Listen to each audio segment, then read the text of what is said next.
Welcome, game dev adventurers, to the Indie Game Lunch Hour. Today we are talking with Mitch Cronin about the pros and cons of looking for a publisher as an indie game developer.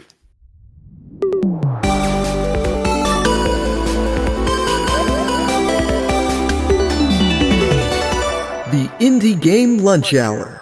In our live magical podcast, we give game developers the chance to hear stories of breaking in from industry experts, as well as directly ask them questions about the areas of expertise in the second half of each episode.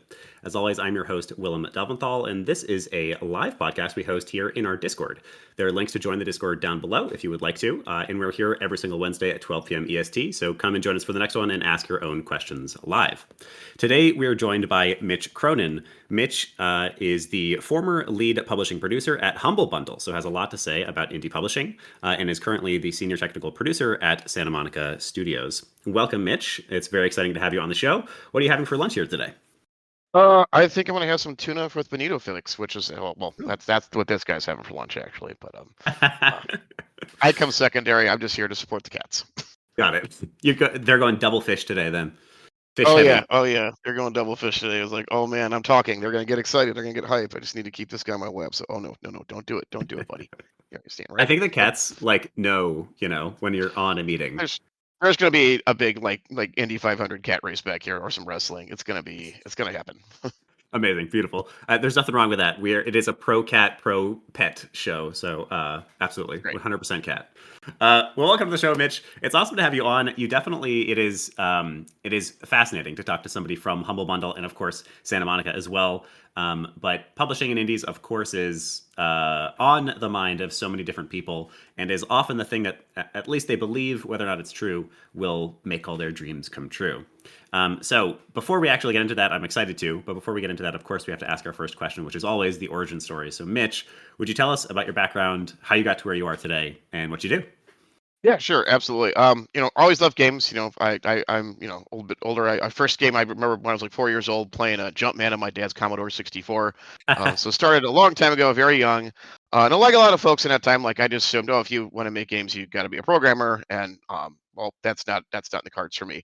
Then I graduated college with a degree in philosophy after the 5-year plan of not knowing what I want to do and changing major is 8 times.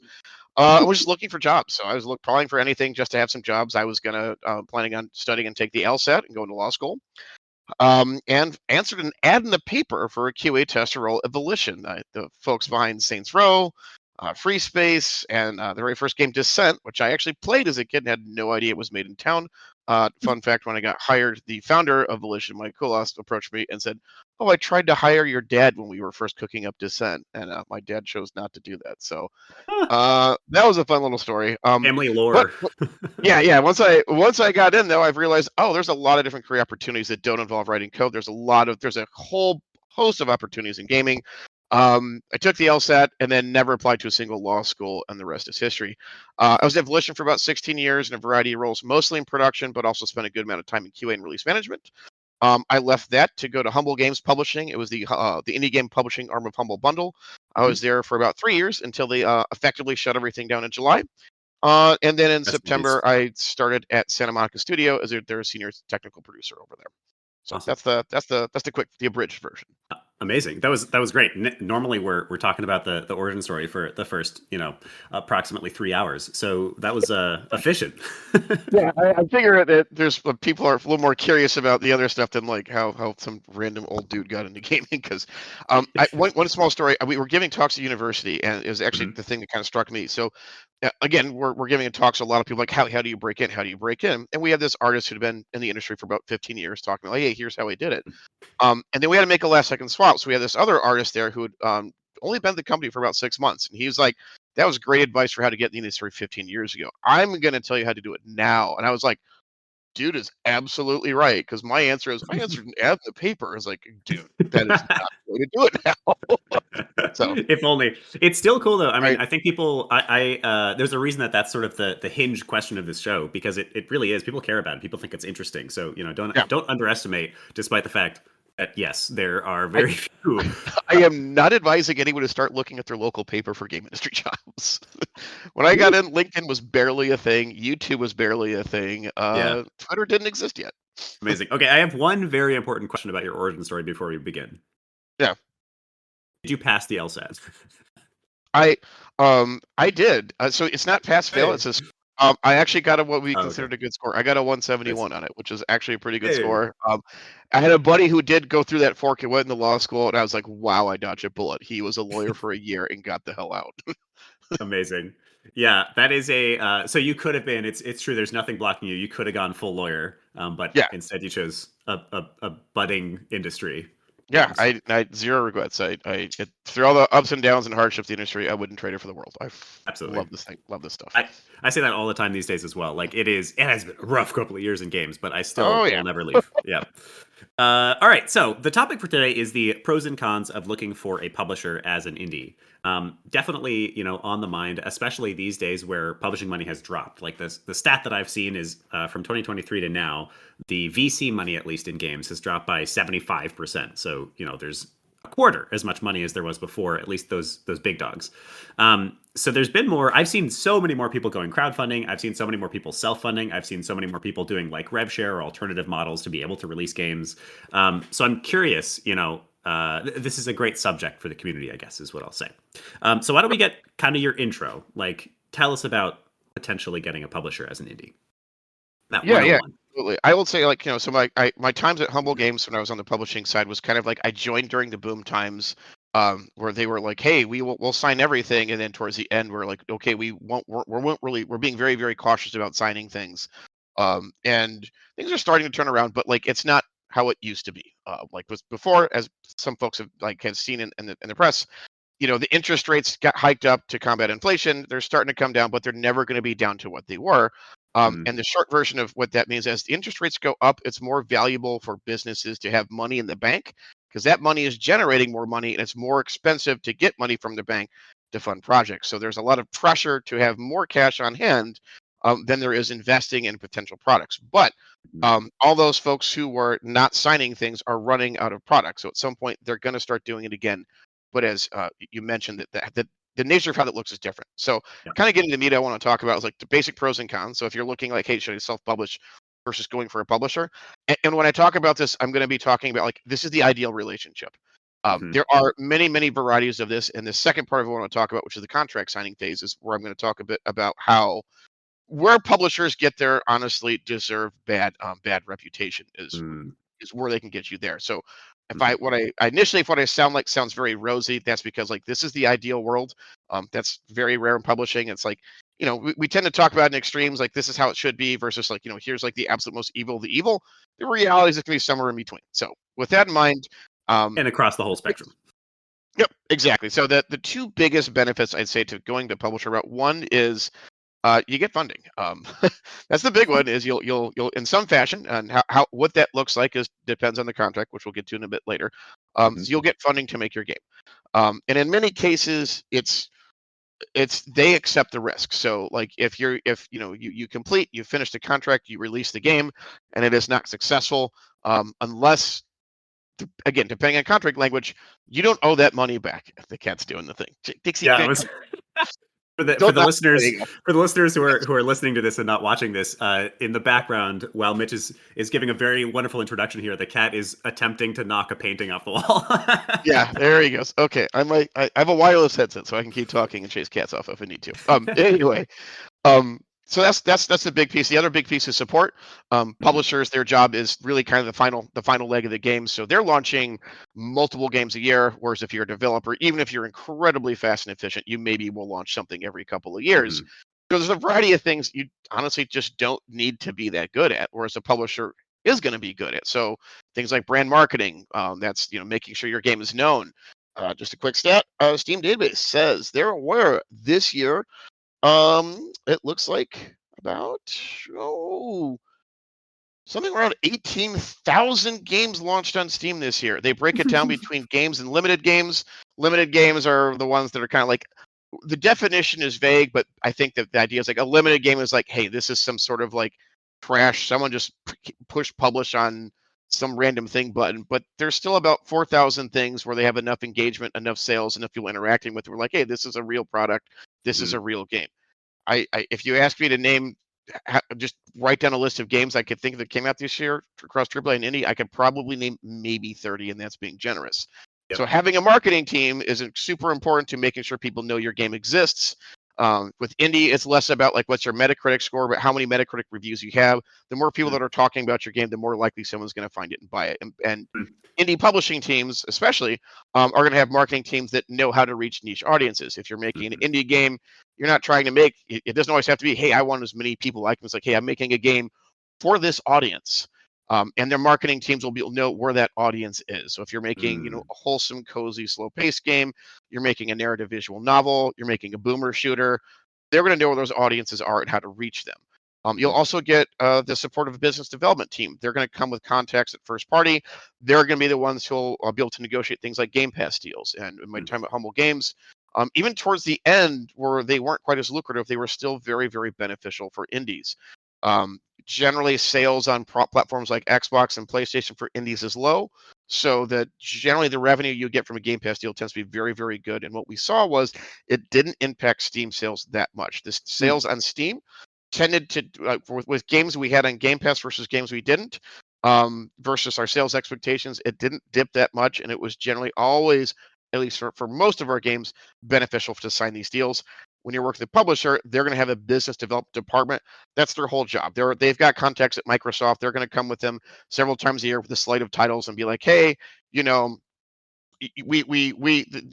will say, hey, we're looking for, here's the slate of titles we've got for the year. We really need something of this genre in this time. Do you have anything? And they'll be like, yes, no, we have these or any of these interests. They're going to have these connections. They've got the time to do that.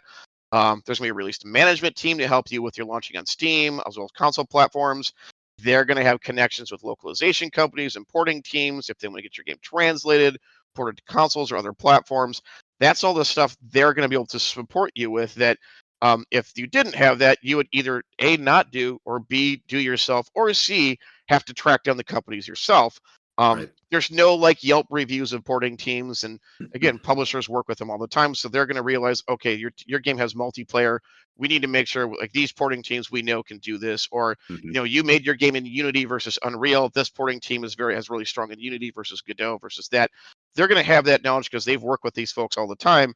If you're coming into it, you're going to have to hit the bricks yourself to do the research to figure out like, hey, is this the right porting team for me? Because there's, again, like I said, there's no like Yelp reviews out there for that stuff. Of course. So there's two big advantages. There's like third neutral kind of thing. And this is very personal. This is for some folks might be a plus. Some folks might be a minus is you get deadlines.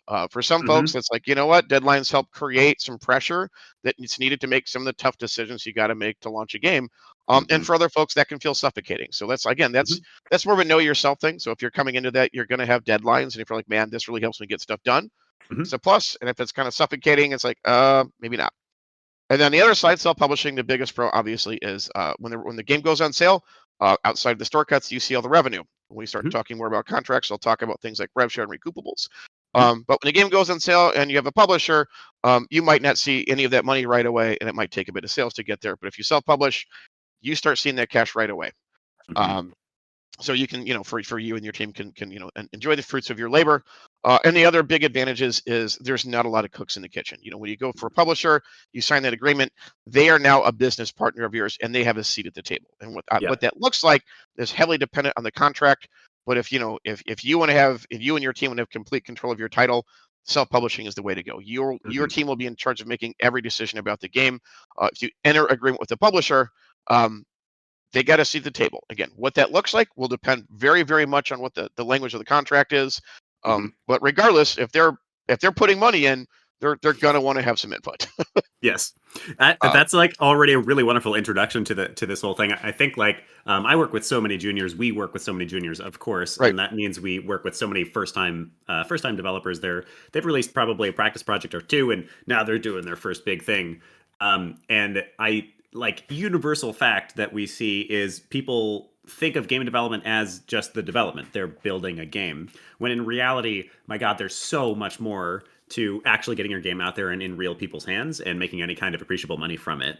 And that's like the obvious one there is, of course, marketing and standing out from the crowd. That I did the number there. You said 18,000. That means 50 games a day are getting released. So you have to compete with. Yeah, you got to compete with so many different games. There's a million games on the App Store. That's one of my favorite stats too, right? But there's more than that too. Like, of course, marketing. Yes, that helps. But there's so much more to it, like localization, like you're talking about here, or any of the other things that publishers might provide. So, as an indie developer who said, "Man, screw publishers," and then I went and self-published and then made very little money, I can say that publishing can be the right choice. Self-publishing is totally possible too, and there's a lot of great stuff that you get out of it, like that control of the product. But it's really not a bad thing to have somebody to crack the whip a little bit. That is literally actually part of what we provide at here at the Indie Game Academy. It is helpful to have somebody say, "This is when it's due, and you can't push it back. You just have to finish it." So that was already a fantastic introduction.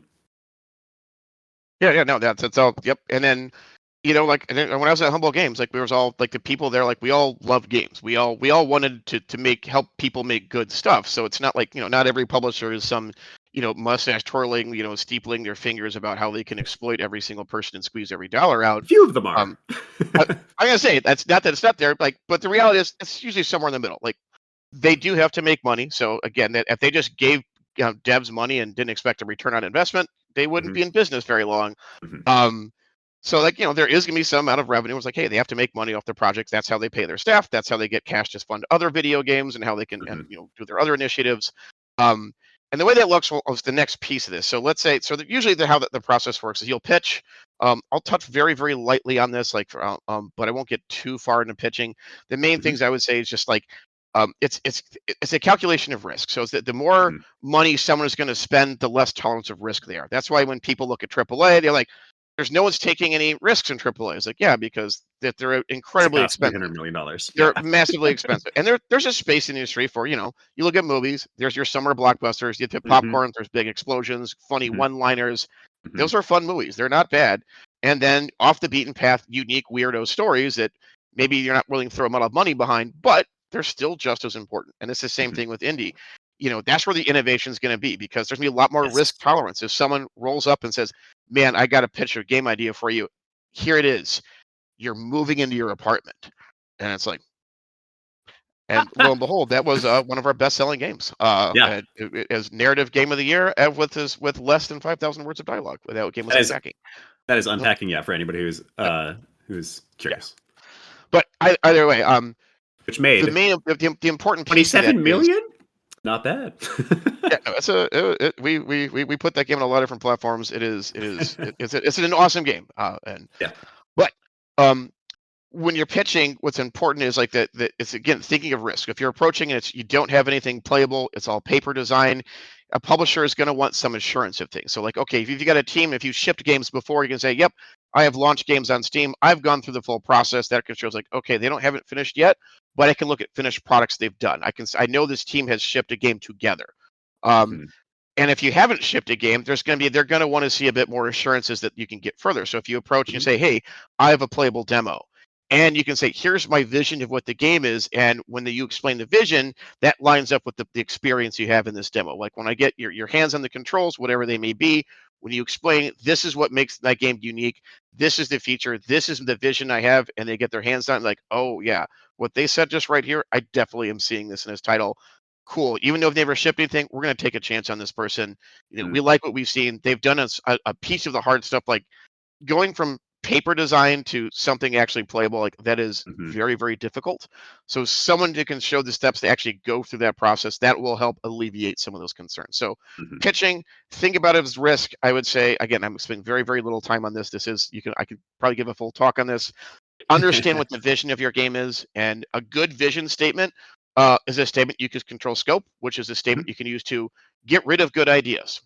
There's Mhm. always going to be no shortage of good ideas for your game, but if you put all of them in there, you will never launch your game. And a good vision Yes. statement will let you know which are the good ideas that are right for your game and which are the good ideas that are right for a different game. So Yes. that statement should be used to show what you put in, what you set aside, and the stuff you put in is the most important to that experience. Love that. So very, Nice. very brief on that.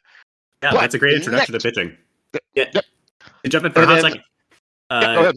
Yeah, excellent introduction to pitching. The thing that I encourage people to think about when they're considering pitching is number one. I'm curious if you feel this way. I think pitching is even sort of an inaccurate term because you aren't really pitching. It's generally more of a conversation. It's just that you've sort of Anyway, prepared something to pitch, but kind of you're usually just kind of talking it out with somebody. But Yep. two, I think think about it like think about the value that they are trying to get out of you, and think about their risk management. They're not looking for a cool game. They are, but what they're actually looking for is something that is a good bet for their company so that their company doesn't go under. So do as much research as you can for who they are, what they're looking for, and try to think about it from their perspective.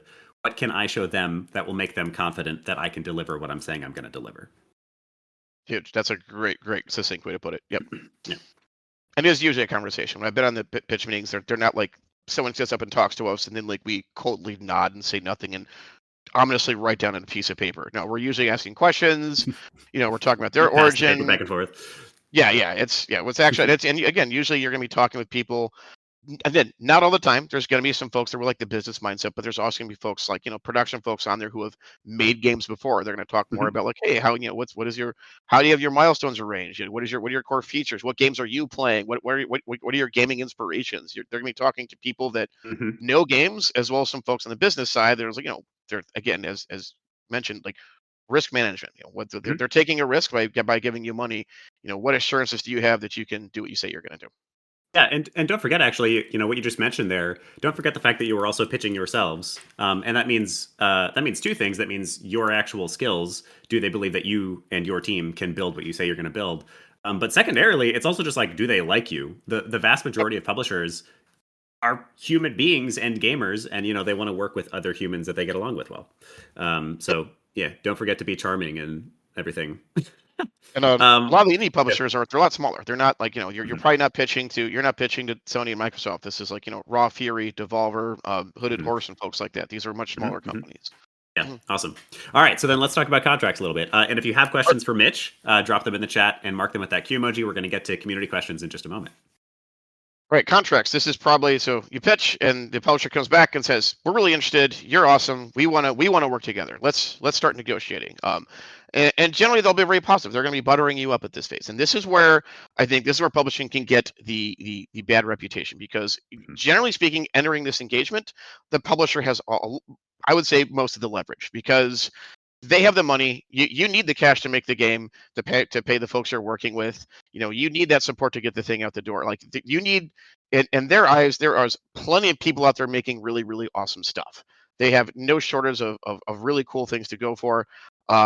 So there's a bit of a power imbalance there. They have the money. They have that. As I mentioned before, like they're the part of the business that's like shipping things all the time. They are signing contracts 10, 12, 20 times a year. You're probably doing this once every couple of years. So they've got lawyers on staff. Chances are, well, I did take the LSAT. I didn't take a single law class. So I know nothing about this stuff. So you're going to be coming in at a disadvantage. Like, so one of the first things I would definitely having considered doing is paying for a lawyer when you first get that initial contract. Have a lawyer review it. It's going to be in legalese. You're going to read this thing, and it's going to be basically in another language.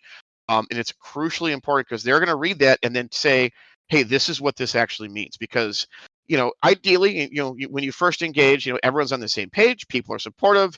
There's a lot of like operating in good faith. But if at any point this relationship starts to shatter or break down, it's going to go back to what is in the contract. So a really quick napkin example is, let's say you're starting and they're like, we love what you're doing. We're going to throw a lot of marketing budget behind us. We think you've got something special here. We're going to give you a big marketing budget. Like, yeah, awesome. I'm going to get a big marketing budget. 2 years later, it's coming time to market the game. And they're like, well, there's been some strong economic headwinds and some changes in the macroeconomic economy. And so we're only going to be able to offer this small marketing budget. Unless it's in the contract, it doesn't matter. We had some contracts where it's like, yep, we guarantee at least, X amount of dollars in marketing spend. If it's in there, they've got to make good on that. If you get that in writing, that's what it's going to be. The big things to really keep an eye on is going to be, there's two terms to kind of to really understand. One is rev share and the other is recoupable cost. And rev share is basically, this is the split of money that goes to you and the publisher after the store takes their take. So Steam takes 30%. That's kind of industry standard. If you don't, after that remaining cash is split between yourself and the publisher. And I'd say most publishing deals where they are handling the bulk of the funding, so they are there's not a lot of your money or crowdfunded money going in. It's all of their money. That initial rev split is very likely to be 100% to them and 0% to you until they've made their investment back. Sometimes it's a little more like 90-10. I'd say in a lot of cases it's 100 to 0. And it's either till they make their cash back or make a bit more. So one thing we did at Humble is we'd have the bill as anything with an invoice. So everything we spent money on. So like, devs, the money we give directly to developers, but also when we'd invoice, we'd hire this porting team and this, localization team. And we spent this money in marketing. So we'd have invoice and we could say like, here's all the additional money we spent. Here's total cost. But when we'd recoup against 110% because that 10% was like, hey, this is the staff we have working on the game with you. Your producers you're working with, your brand managers you're working with.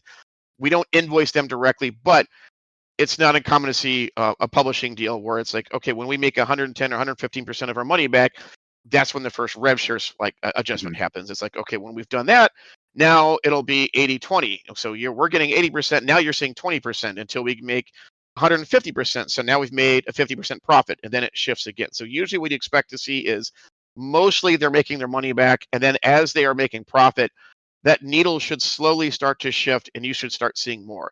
It's not uncommon to see several tiers, one at 150, another thing at 200 or 250. And at that point, depending on the nature of it, it might be more half and half. You might be seeing a bit more. It depends, but that's like what you should see. You should see as the publisher profits off it, more and more money goes to you, the developer.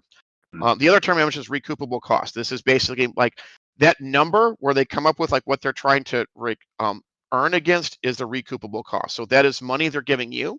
So if they say, all right, we're going to give you $1 million in development funds, that's money you're getting. And then it's like, okay, we're going to estimate. It's one thing that's really important for them to get in the contractual language is like, what is their estimation and ceilings for things like porting costs, QA costs, localization costs, because those are all going to be recoupable. And some contracts, they'll say, hey, we estimate porting will cost $100,000. It's going to be recoupable up to 250. Anything over that is not recoupable, which means the publisher just eats that.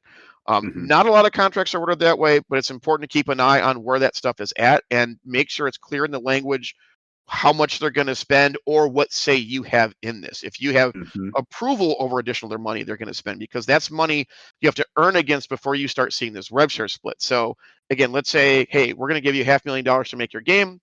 And then after they total up all the other costs, so porting, localization, all of that, that's another $500,000. Total recoupable costs are $1 million. So the game has to make $1 million for the publisher to make their investment back. And that's when you start seeing those splits. And again, as the number gets bigger, you got to sell more and so on and so forth. And then the other thing to really keep an eye on is, so at these stages of the contracts, there's going to be some kind of schedule. There's going to be milestones. There might be gates. There might be, hey, at vertical slice and alpha, we're going to take a big gate check to decide if we want to continue moving forward with this title. There's going to be a lot of terms that people say a lot. And it's like, oh, alpha, I know what that is. I bet if I ask this group right now, like, hey, write down your definition of alpha, I bet we'd get a lot of different responses. So in the contractual language, it's important to define those terms. So if they say, hey, at alpha delivery, that term needs to define, like, so what the expectation is. So you and the publisher have an understanding. And if there's a disagreement, that language is defined in the contract, and that contract is what is going to stand. So make sure it's important. It's really, really important to have those terms defined, and anything that is not in that contract, it becomes a point of nebulous contention. And if it's not there, they're not beholden to it. One thing, so, and this is, again, I kind of mentioned the power amounts before. Another area they can kind of get you is when they're talking about this milestone schedule. So part of this negotiations, you're going to say, hey, I need this much money and this much time to finish the game. Again, if this is the first time you've done it, that's a very, very tough question to ask. You've never done this before. Whereas publishers, they've got, they sign games all the time. They are used to this stuff. There's usually industry professionals there. So if you're approaching and say, hey, I can do this in a year with this amount of budget, they've probably got a pretty good idea how feasible that is. And one area they can trap you is they can say, yes, we agree to that, a little bit of negotiation. So here's your time, here's your money. You're making your game, you get a year into it. It's like, oh, wow, this is going to take a lot more time and money. So you have your initial contract, and then you have to make an amendment. So this is pretty common. I'd say most of the contracts when I was working over there had at least one or two amendments. And for the most part, again, the thing I liked about Humble Games Publishing is we wanted to support, we wanted to be ethical, we wanted to do right by developers. So we were trying to operate in good faith. This might not always be the case. What could happen is you sign what looks like a pretty decent contract. However, you need that extra time and money. Otherwise, either the game's just not going to get done. You'll be in breach of contract for not completing the game. I'll get to that in a second. But at that point, at the negotiation tables before, they have a bit of an advantage. Now they have an even bigger advantage because now, like, dude, you're already in it. You've already got money sunk into it. You've got a team that's like, hey, we need to get paid. You desperately need this funding extension. You desperately need this additional time. So when they come back to the negotiation table, they say, okay, hey, here's your time, here's your money. And when you look at those rev shares, they can really get you on the rev shares because at that point, they know you really need this money to finish the game. They've got you in a bit of vice lock. So if they want to do something really crappy on the rev shares, they're going to have a lot more leverage to do so. So when all of a sudden you might start seeing them take them all the money till 150%, and you might see the max rev share you get only capped at 30% because you're kind of in a bind. And again, this isn't every publisher, but it's something to keep an eye out for. Why it's so important when you're going to that first contract and you're looking at that schedule. Really, really think it through. Think about it. Think like, hey, here's how long it's going to take. Just tack on a whole bunch of extra time. And have backup plans. Look at that funding they're giving you, and think about alternate ways you can get money. As we open this up, there's the venture capital funding isn't what it used to be. They're not throwing money at this stuff. So like having alternate sources to generate cash is really, really important because you're going to get money from them. And if you find out you need more, if you have to go back to them, you go back to negotiating table and they're an advantage. But if you can generate some funding from some other sources, you can provide that money to the table to take care of that. If you have to renegotiate, you're just asking for, hey, I just need more time. I don't need more money. That creates a different negotiating dynamic because you're not asking for additional money. You're just asking for more time. That's purely about quality and release window stuff. So at that point, it's a lot less likely that they're going to be adjusting the rev share because they're not accepting additional financial risk. They're just getting more time. So if you can generate some additional sources of cash to offset that, that'd be a pretty big win. But yeah, that's it. Again, like I said, like the reality is some publishers are going to come at it from the other really important piece is to look in the language where IP ownership is. The thing we did at Humble Games one of the reasons I enjoyed working there is one of our big proponents is we never took IP ownership. That was one of our core tenets, which is, if you come in and publish the game with us, you are in full ownership of that IP. The game comes out, you want to make a sequel, you are free to do whatever you want with that sequel. Look in that contract. Sometimes you might retain ownership, but there might be something in there where if you are doing a sequel, you have to pitch to that publisher first. Again, right, you still first own refusal it. or something like that. Exactly. Yeah, rights of refusal. So like you still own the IP, but if you go shopping around for another publisher, they have to be the first ones you pitch to. You can decline it. There's nothing saying you have to accept that agreement, just that they have to at least engage with you. And in some cases, they might say, hey, no, part of this agreement is we'll give you this money, but we retain ownership of this intellectual property. So if the publisher wants to make a sequel with someone completely different and do whatever they want with the creative aspects of the game, they can. There'll be another piece to look at in the contract, like what input are they going to have on the actual design? Do they have a seat at the table? Are they just offering feedback? What is required of you of the feedback? Are you required to do what they say, or is it just feedback? So really, really, really, really pour through these contracts carefully because that's going to determine the entire nature of the relationship. And do not be afraid to advocate for yourself. If you step up and advocate for yourself, they're not going to be like, oh, we don't want to deal with them. They're too difficult. They're going to expect that. There's nothing wrong with advocating for yourself. And they do it all the time. And if you come up there and you advocate and you're like, nope, I really need this. I don't do that. They're going to negotiate in good faith. They're not going to walk away. And if there's things they're sticking to that you're not comfortable with, definitely do not be afraid to walk away. There are evil publishers. There are people out there who you're gonna engage in a bad relationship, and you don't want to do that. You want to avoid that if you can. And if the nature of the contract negotiations, you're getting a bad feeling, you think they're trying to take advantage of you, and they're not listening to you when you're advocating for yourself. Do not be afraid to walk away. It's going to be very difficult because you're going to basically looking at, here is money to make the game, and sometimes it's the right answer to walk away. And the other thing is, if you do end up in a bad agreement, don't beat yourself up. You are not the first indie dev. You're not the first developer to end up with a bad agreement with a publisher. Do not beat yourself up. Learn from it. Do your best. At most publishers, there's going to be there's going to be a mix of people trying to do the right thing, but also trying to, Hmm. make money and earn money. There are going to be some that try to take advantage of you, but just do not be afraid to advocate for yourself. Do not be afraid to ask for more. Do not be afraid to stand up for yourself. Like, absolutely, it's expected. No publisher is going to do that. If they make you feel bad for that, you probably shouldn't. You should probably walk Don't away work from with it. them. Yeah, Yeah. man, what a fantastic introduction. That was like, there's times on this show where, we're really like kind of guiding and asking questions. That was just like, you just dropped so much knowledge all at once, and that was fantastic. So thank you for it. I love that, by the way, as a final last point as well. Similar to like, trying to find somewhere to work if you're looking for employment. If you're in an interview and you're getting bad vibes and you're getting a sense that they are trying to take advantage of you, it's not worth taking that job. You don't want to be Exactly. in a place where you are getting taken advantage of, even if that means you get a paycheck. Similar thing to a publisher. Imagine that you had. I met a guy in board game publishing who had such a bad deal. I still don't quite understand how this is possible, but had such a bad deal that he had to change his name. He had to legally change his name. I can't even imagine what that was, but yeah, Yeah, yeah. I don't know exactly all the details, but my goodness, yeah. Read your contracts. Yeah, so read your contract, and like seriously though, don't be scared to step away. I fully understand with how difficult it is to find a publisher, how tempting it is to go with somebody who's bad. But just imagine, like, most games, like even indie games, are going to take you usually like minimum a year to get to market, and probably longer than that. So imagine signing something that's going to take you like 2 years of your life, and you wind up making effectively no or little money from it, and you wind up with all kinds of just like stress working with somebody who sucks. Like, that's just not worth it. So just don't take the deal. Nope.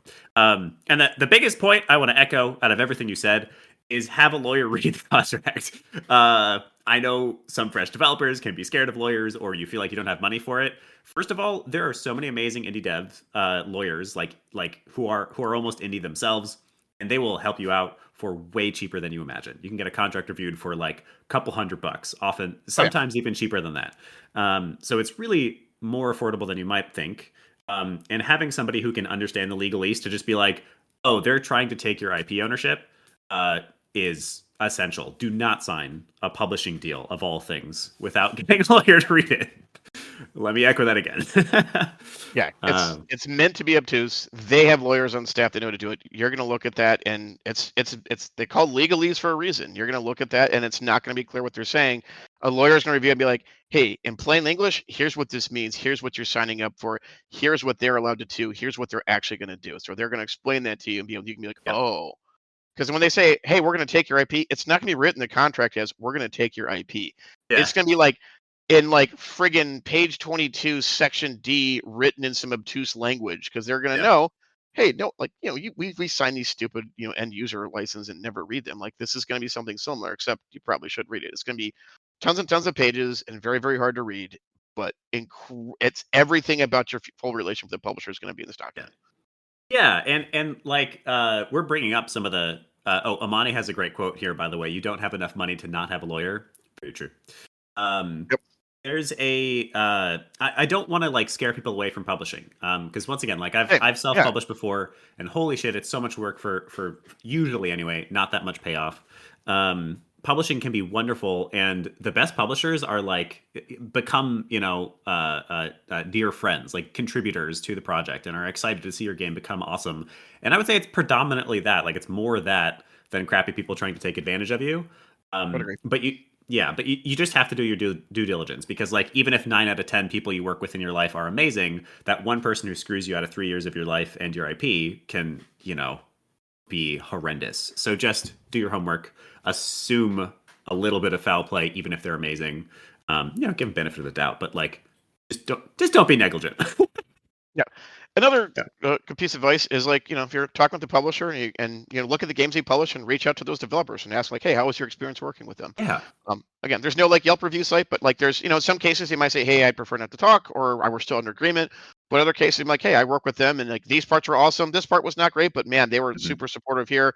You just get feedback, take a look and see who they work with. And be like, hey, what was like working with this publisher or that Yeah. publisher? And they'll, yeah. Easy. Yeah. And oftentimes they're actually happy to respond because, in indie together strong, like that's totally a thing. Yep. All right. It's time for us to get some community questions. The first Cool. one is, oh boy, we're jumping straight into AI. Oh God.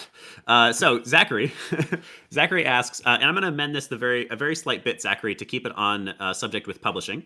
Yep. So Zachary asks, with AI becoming more of a push in the industry, how do you, as a publisher, feel about it being used?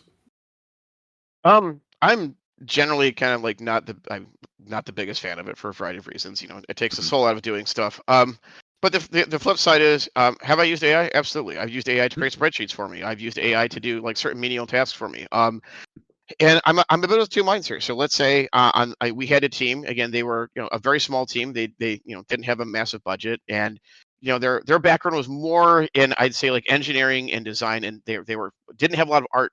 Um, and they were using AI to like kind of help them with some of the concept art.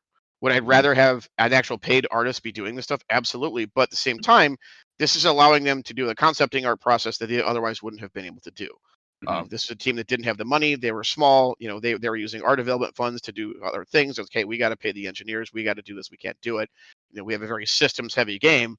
The core pillars that relied more on like, hey, we need the designs of this to feel more than like, hey, this is a unique art style. So leveraging AI to do that stuff, like as a publisher, do I have a directive or a goal? Like I am not like, hey, how are you using AI to bring your costs down? That's not the question I'm going to ask. Like as a publisher for indie games specifically. So when I say that, like you're not pitching to Microsoft and Sony. I heard stories like, hey, for the big publishers, like, hey, unless you're asking for 60 million or more, we don't want to talk to you. So like Mhm. whereas indie is, we're far more about like, what's your idea? What's the nature of the game? What's the soul of your game?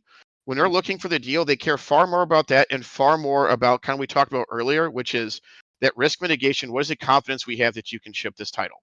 You know, Mhm. AI, like, and if a piece of this is, hey, we got this small team and we're leveraging AI in this way to kind of like, as a force multiplier, but here is how we are actually making a thing. I'm not just like telling AI to make a game, but if you could show, hey, I'm using this to kind of shore up some weak points of the team or an area we don't have as much, or maybe I am more art and design centric and weaker on the engineering. So hey, I'm using AI to help leverage some of the like, solving some of my smaller engineering concerns until we can afford to bring on an engineer. Like Mhm.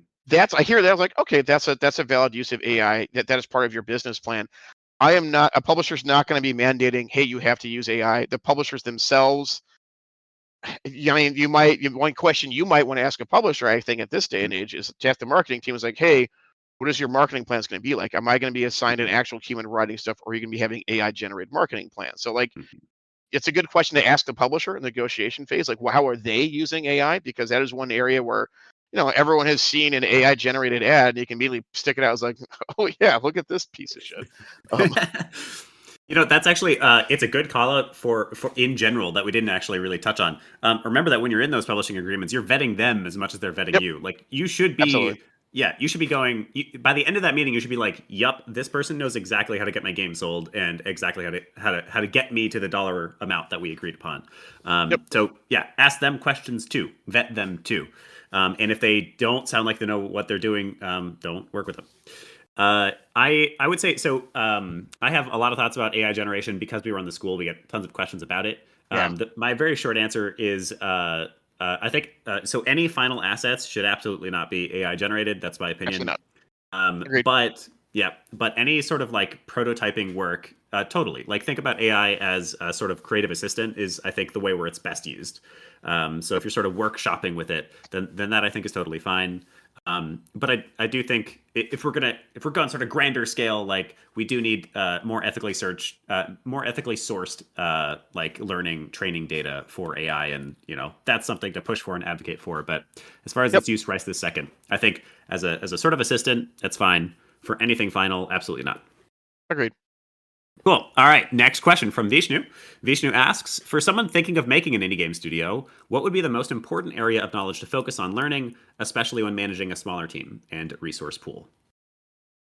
That's a really, really good question. A good friend of mine, Luke Schneider of Radiant Games. If you're again, folks, you're just like, hey, I'm starting out, I want to make a game. You kind of need a little everything. First, like if you're making a studio, it's better to start with like, hey, what do I want to make? It's your first time. Like, what is your idea? What do you want to make as a game? because that's going to kind of determine what's the most important aspects of it. If you're like, hey, I want to make, I'm thinking of making a visual novel. It's like, okay, you want to have, okay, you need someone who can really write. That game's going to live or die by the dialogue and art. So when you're thinking of a team, like you want to think about the disciplines that are going to be stressed the most by what the vision of your title is. If it's like, hey, I got these complicated mechanics I want to enable. It's like, okay, you need a good designer and he has some good engineering background to be able to enable those features. And that'll make a lot of those early decisions, like, what engine are we going to build on? So when you're thinking about your team, as your first title, it's better to think about what do I want to make? Or the flip side, you have a group of people and you are trying to figure out what to make. You think about the strengths of the group of people you've got. So if you're trying to form a team, you come with the idea first and you kind of build a team around that idea. And if you have a team but no idea, have the idea leverage the strengths of the team and be honest about the strengths of the team. And when you're forming a studio, like on the publishing side, like you don't worry about bringing in someone who has release management experience, like, unless they can also add a lot to like building the actual building of the game. The things like there's that last mile to launching a game, which is all a bunch of stuff that's not involved in actually building a game. Well, it's crucially important. You're not going to need that. But if you can come to a publisher who's like, hey, I've got this game partially made, we've got a good team. And if you can say things like, hey, this team has people on this team have published games before or launched games before. They've gone through it. They've finished a project. That's going to be crucial because there's a whole different ball of wax when you're coming at last 10% and you're trying to fix those last bugs or make those last adjustments to get the game out the door. So if you are looking to find a team, like people who have experience actually launching is also pretty important because there's a whole set of experiences that they're going to come with the knowledge and be able to help your team with, like, hey, I've actually finaled a game before. Like, we should worry about this. Or like, oh man, we got to be cutting scope now. Spoiler, you're always overscoped. Always, 100% of the time. Amazing. Great answer. I have a sort of silly question. I'm still unsure if, Amani, if you wanted us to answer this or not, but I think it's a good one. I think people will actually care about it. So the question as it reads is, but how do we be charming when referring to pitching to the publishers? But I'll actually hit you with that. Like how do we, if we're talking about less about pitching the game itself and more about building a relationship with the publisher, how do we do that? I mean, some of this is kind of just like being a good human 101, listening, just like, hey, if they're asking questions or they're talking or doing stuff, like don't number one, it's also so easy to do on these remote calls, especially if your camera's off. Also, yeah, that's one. If you're doing this stuff, if you can, camera on, be present as much as you can. Be a real Don't human. cut people off. Yeah, and it's so hard. Like, you're excited about stuff, you want to talk, you got this idea you're pumped about, but if they're asking questions or they're talking about their concerns, let them finish. Even if you know what they're going to say, basic stuff, let them finish, listen to them, and really, really actively listen and think about their concerns and be honest. If it's like, don't feel like they're expecting you to know every answer. And if you like, you know what, I don't know, I haven't thought of that. You're right, this is a concern. Be honest. Like, don't be afraid of showing some vulnerability. They're not expecting you to be some superhero developer that's encountered every situation before. But if you can show those vulnerabilities, if you're aware of the weak points of your team, that's a strength because that means, hey, from us, again, as a publisher, thinking about that risk management, it's like, hey, they're already aware of their weaknesses. So they're already thinking about this stuff versus we look at it as like, ooh, hey, this area seems like a weak part of the game. But they're like, oh, no, we're good. I was like, that's going to be so don't be honest. Be authentic, be excited, but also, and let them get excited with you. And if they are ranting and raving about something, or they're excited about an aspect of the game that maybe you weren't as excited about, let them experience that joy. Ask them why that's joyful, and ask them questions too, and ask like human questions, like, hey, what are you playing? What are some of your favorite games? What are you looking for? Like you mentioned before, you're interviewing them as much as they're interviewing you, and thinking about the kinds of things you would like to know. If like, hey, you're going to be working with these people all the time, what would you like to know about them as humans, and vice versa? And think about, hey, if they really wanted to work with me, what should they know about me? What part of myself do I need to make sure they get as important to me, so they know who I'm about, what I'm about, what this game is about. But the basic thing, the biggest thing is, it's so hard. It's gonna be so tough. You're so excited. Slow down, which I'm really bad at. I've gotten this advice from every boss I've ever friggin' had. Slow down. But the biggest thing is listen and give them space and respond to their questions honestly. Love that. Yeah. I think you mentioned, like, think of them as human. That's true for so many different contexts. It's really easy to kind of get stuck in like somebody's job title or who they are, just, oh my god, they're a publisher kind of thing. But remember that, almost everybody, some people just fell into it and they confuse me, but almost everybody in this industry are gamers. We're here for a reason. We love this field. This field can be rough and we're still here, which means we love it. And so, like y'all are just gamers. Just be gamers together a little bit, Yep. and still take it seriously. Don't like get too casual. Read the room, But yeah, a little bit of just like I'm just kind of hanging out with this cool person, and we're talking Yep. about stuff we love. Yeah, Exactly. awesome. All right, Misha's got our next question. Misha asks, is it better to go to a publisher that works in a specific genre that your game falls under, or one that works in a broader set of genres? If you do have if a publisher is, something you think of a publisher like Hooded Horse, they definitely got a kind of a niche they stick in.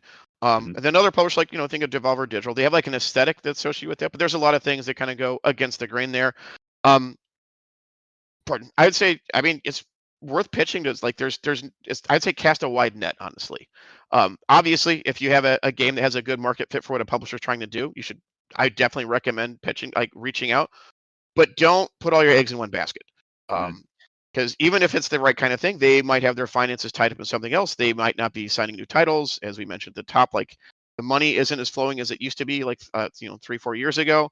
Um, I would definitely say, like, if there's a clear product market fit for the publisher, they should definitely be at the top of your list, because Mm-hmm. they are going to understand where that market's at.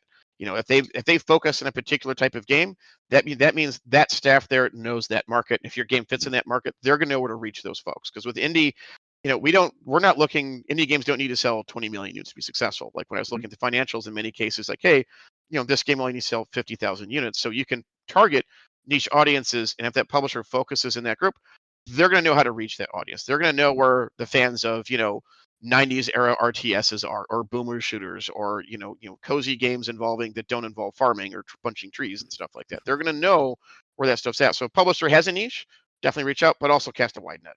Yeah, that's a great answer. I think like there's also publishers have audiences. So the other thing to know is just if their audience is the kind of audience that would love and play your game, then yeah, Yep. definitely target those people. I think that is a great simple answer. If you can, yes, but cast that wide net. All right, Wendy is on stage for our final question of the day. Wendy, would you like to ask your question? So it's actually a collaborative question. Joker of Aces also had a very similar question. Mine, and when they wanted Willem to ask, so I'm gonna kind of partly do that. Um, wanting to know about, is there somebody else in chat answered this too? It sounds like there's a specific type of lawyer, not just any can help it. Do you have part one? Do you have recommendations on a type of lawyer, or could you, if you have like a family lawyer or something, should you approach them? And then I, I'll I would. ask the second I'm one. sorry. No, it's okay. Okay. Answer that, and then there's a part two. I'd say someone who's versed in contract law. Ideally, entertainment. And some folks do specialize in games. I know I worked at Humble. One of the folks who worked in business development there, her partner was a lawyer who specifically focused in this kind of thing and focused on looking at publishing deals. And that's their business models. They take on indie devs, and their whole goal is to like help them out looking at contracts. So they look at a lot of publishing contracts. So they can be that focused, but I'd say at the very least, someone versed in contract law, because one thing with lawyers is the further away they get from that law, the more risk averse they're going to get, and the more their advice is going to be a lot more towards be cautious, to a Mm-hmm. point where it might not be as useful. So, like, the further away, like at the very least, it should be someone who's engaged in contract law, ideally in entertainment space. If they're further away from that, you might get some bum advice. So if, like, your brother is a lawyer and they're like a criminal attorney, they might not have the mindset to be super helpful. So Mm-hmm. yeah. Awesome. Cool. Thank you. That's what I thought. My mind kind of went to entertainment lawyer first. Yep. When I was thinking of that, I was like, okay, what do you recommend as far as being prepared? So Joker of Aces was almost on the same wavelength, and they asked, before bringing a lawyer to a publisher's agreement overview, should you bring a lawyer to review your asset licenses first, in the off chance that certain asset license clauses make publishers see your project as a legal risk? So that's kind of like, I was wondering about the preparation. That's a good question. I'll be completely honest. I've been more involved with the publishing contract phase, approaching with asset licenses. Um, Again, anything you can do to protect your IP, I think, is important. So if you're going with your stuff protected, and it's like, hey, I've already got my stamp on this, there is always a risk, depending on like what. I guess that is another good. I mean, this happens a lot in job interviews, especially like you're a writer and they ask you to write a test, and you don't get the job, and suddenly you find that same writing in the game. Same thing here. Like, if you're talking to this publisher and they're asking you to send direct assets and things like that, having that stuff protected, I think, is just generally a good practice. Mm-hmm. Um, just keep in mind, anything that you send on the internet, if they take it, they might have think about what happens if they get their hands on this. Do I have a basic demo where I'm using common assets that are just basic Unity assets to get across my idea, or do I have good creative pieces of artwork in there that they're selling to get their hands on that don't have copyright that they can then utilize for themselves? I would actually defer to someone else. I don't feel comfortable answering. I generally tend to say hey, come as protected as you can. But in the second phase, I would say once you have a first draft of that contract from the publisher, that's when you should bring in that contract lawyer to review that. Because you're going to talk about some of your terms, some of the basic things, and then they're going to send a first draft of the contract. That's when I definitely recommend having that contract lawyer take a look at that.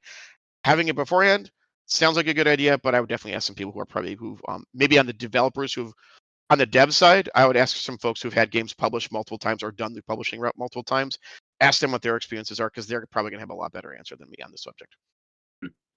Perfect. Thank you so much. Thank you, Wendy. And there's a live example of you saying, I don't know. Yeah, I don't. Yeah, awesome. All right, it is time to wrap up the show. So we've got two things to do here. The first one, we like to assign homework on this podcast. So what is something that the audience can do in the next week that will take about an hour to practice some of what we've talked about here today? Absolutely. So what I'd suggest is if you actually just Google contract agreements, there's some of these that are publicly available. There's a few cool publishers that have actually, and then again, they've worked with their devs, so there's no things operating in bad faith here. They've actually, have their contracts online so you can take a look at it. So you can actually take a look at a live contract. Find those out, take a look at it for yourself, read it, see what makes sense, what doesn't make sense. I wouldn't hire a lawyer to look at this, but think about wow, this makes a lot of I don't know what this means. In a lot of cases, you can find some discourse about that, hey, this is what this means. In this case, asking a family friend or something like that. So I would look at that. I know that Raw Fury and Whitethorn Games, I think, have both engaged in this, and I think they have some contracts out there that you can take a look at. So I Google that, take a look at that, and just think about things that stand out there. And that's the stuff to ask, your folks who have actually gone through this process, or anyone who does have legal experience. So that would be my homework that I'd say would be good, is to look for these contracts and actually read a publishing agreement yourself. I love it. That's a fantastic piece of homework, actually. That's a great idea. So the homework is to look up a publishing agreement. Sounds like Raw Fury or Whitethorn might have you set with that. Yep. Read through the agreement, and then I'm going to add a little bit to that. Post for us on LinkedIn and give the link to the agreement so that other people, you're sort of sharing that out for other people to also read. And then give us a paragraph or two about some of the takeaways from that. Things that you noticed, things that confuse you, things that you've learned from that publishing agreement. You can drop that on LinkedIn. You can tag us, the Indie Game Academy. You can tag Mitch, and you can tag myself, Will Dumbethal, Mitch Cronin. And then if that's a little too much for you, you can also drop it in the Discord in the Indie Game Lunch Hour channel to be a little bit more intimate about it. All right, that is the end of the show. Mitch, before we say goodbye, is there anything you would like to plug or any last words of wisdom you'd like to give us? Don't let anything get knocked you down. I've been in this industry for almost 20 years. I've been through some really, really rough patches, and I wouldn't trade it for the world. But if you are feeling burnt out, it's okay to step away. It is prioritize yourself, prioritize your mental health in all things. But stick with it. I would not trade this industry for the world, and I'm doing my very best to make it better, and for everyone else who's coming up after me. Love that. So.